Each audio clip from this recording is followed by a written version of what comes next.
எத்தனை சாமி வந்ததையா, இது எந்தெந்த சாமி தந்ததையா, எத்தனை பாட்ட சொன்னதையா, அத சுத்துற பூமி கண்டதையா,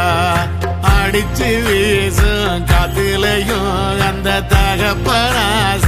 சுத்துதையா,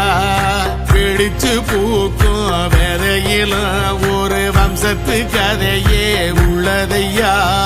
100 தலைமுறை சேர்ந்து செதுக்குன ஈர நலம் இது பாறையா, வாழும் வரையிலும் நீயும் விதைக்கிற கடமை இருக்கு கேளையா, கோடி விளக்காயேந்தி கிடந்த